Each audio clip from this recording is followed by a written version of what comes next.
So if in that moment, let's say you're triggered, you're intensely triggered, you feel the sensations of limitation, you give that to the cameraman as well. You give that to the great I am. You give that to the I consciousness. Because where is it happening?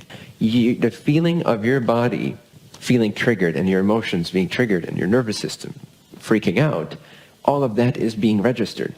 Consciousness is responsible for that observation. It's being experienced by the I am. So give it away, project it. It belongs to that presence, that consciousness, that beingness.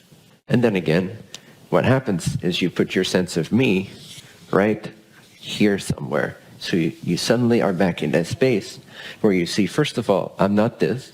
This all happens inside of the I am. The I am could also be visualized as a snow globe or a sphere inside of which everything happens. And the feeling of consciousness then would simply be, or I am consciousness would be the edge of that bubble, the substratum, what the bubble is made of. That's the feeling of presence, consciousness, isness, beingness, I am, I exist. But since you give even that away and you visualize it outside of yourself, you actually place yourself slightly above it experientially. I mean, I'm just totally projecting onto you that that you'll have the same experience as I do. But mechanically, I believe we're all the same. So it works the same for everyone. So at least give it a shot, see if it works. You can do it right now. Something is aware of your body hearing my voice.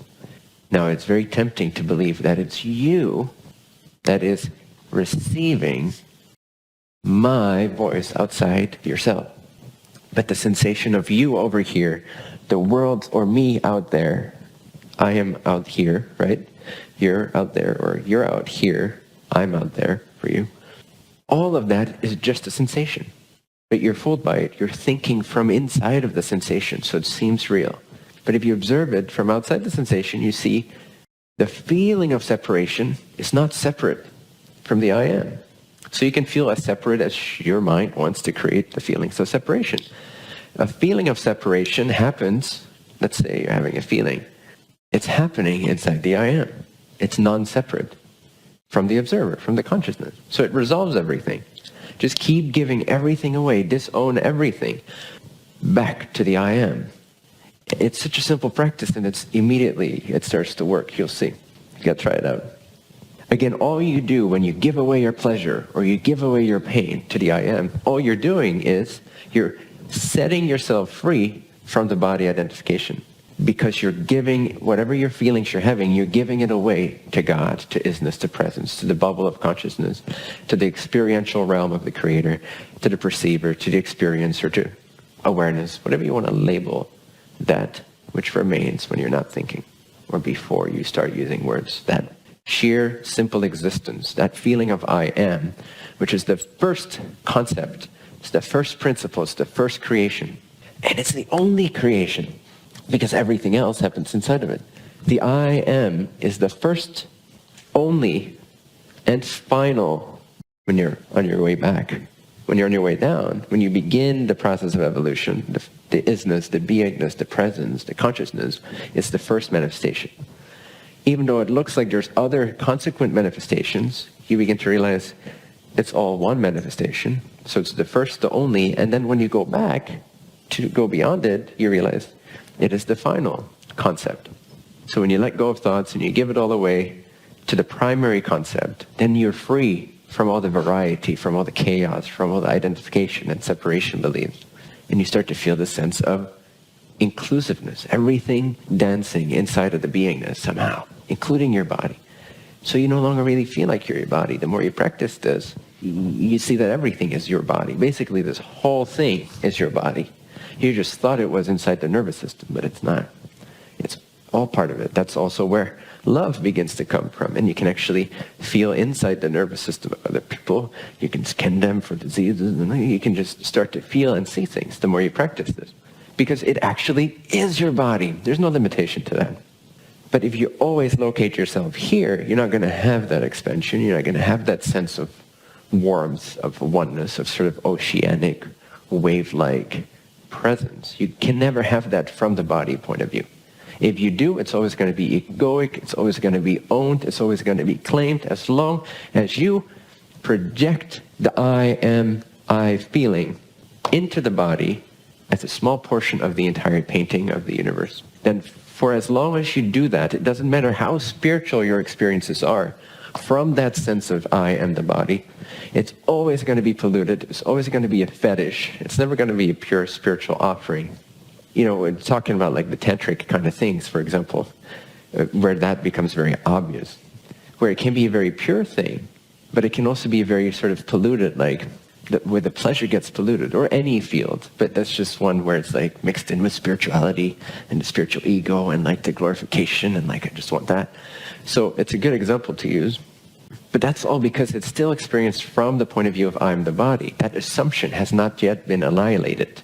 It's not yet been seen through. It's not yet been let go of. But if you give also your sexual experiences, pleasurable experiences, meditative experiences, away to the I am, you realize, oh, the body meditating because it feels it wants to or needs to actually also happens inside the I am.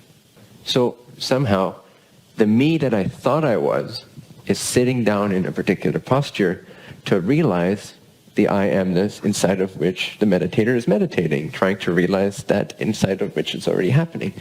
If you don't project the sense of me into the body to begin with, but you let it be free or out there, then the sense of oneness begins to emerge, and that is meditation. Then you just maintain awareness of that I am, which cannot be pinpointed to be here or there or everywhere or nowhere. It's that point inside of which all locations occur. All possibilities occur due to consciousness. All experience occurs inside of consciousness. It's that simple. And you can realize it now. You can feel it. You can be it. And you can do that while you're walking around. And if it feels like you're sort of shifting into weird states or whatever, then don't do it while you're walking around on a busy street, or don't do it if you're driving. Use common sense. But my experience has been that this has been a very clean experience, and I'm more aware. Even though I'm not aware as I usually would be. Let's say the normal state is I am walking and I'm paying attention to walking. And maybe I'm walking barefoot somewhere in India and there's like thorns and stuff.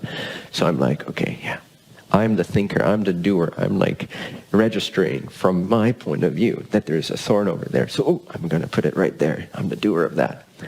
What I've noticed, but try it out for yourself using common sense. Don't do it in the most dangerous, physically chaotic situations. Do it in peaceful, safe situations. What I've found is that when I quote-unquote zoom out and give this back to the I am, realize that it's the I am that's creating all this, suddenly my body just goes however it goes. I'm not even really aware of the body because I'm aware of the I am that's aware of the body.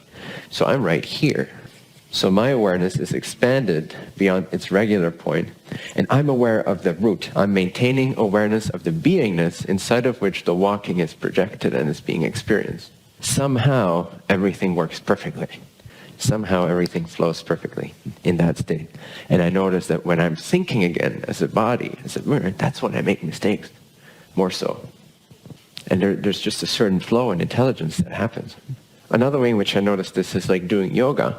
If I do yoga as a body, and let's say it's a pose where you're like balancing on one foot or something like that, and you're like this because you're the body, because you're the doer of it.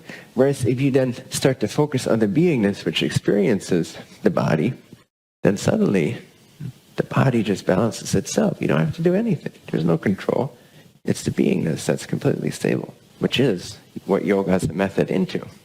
You'll notice this with everything that you do. Just give it back to God, and all is fine. Do the same with your emotions. Don't own them, because then they're your problem. Don't own them, because then they become your responsibility. They become your karma. They become your process. You know, you're going to move through these healing phases anyway. The body, the emotions, they're going to unravel anyway. The more you give it up to God, the more you have faith and surrender, and don't think anything about your emotions. Don't come to conclusions about yourself and other people. Just give it up, give it up, give it up, give it up. Keep giving it to the I am. It's the I am that's experiencing the emotions, not you, unless you say that's you. Technically, if you observe it objectively, it is the consciousness of which appears to the faithlessness of you. Somehow magically this consciousness appears to you. You just projected yourself all the way into the dream inside the dreamer. But technically, you are aware of the one who's experiencing everything. So don't project yourself inside of that dream, inside of a little container of that painting, and then say that everything happens to you. That's the big mistake of body identification. That's why this whole spirituality thing of embodiment is it just doesn't go that far, in my opinion. The whole, no, you should come into your body and stuff. There's some relevances to that for certain individuals at certain moments. But it's just because people don't understand this. They haven't gone beyond that primary identification. So they've reduced spirituality to having something to do with the body. And it just simply doesn't have anything to do with the body. It doesn't deny the body, but it's not originating in the body. The body is a great tool. It's a great method. But spirituality doesn't really have anything to do with feeling the ground underneath your feet and feeling the air fill your lungs. And that's all good. That's a step up from unconsciously scrolling on your phone or being busy all the time, not being present. It's definitely a step up. But it's just to clear the space, to be able to see clearly so you can expand and give everything back to God.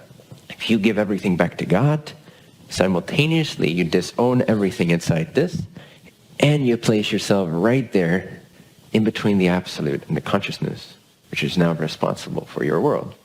You're not responsible for your world.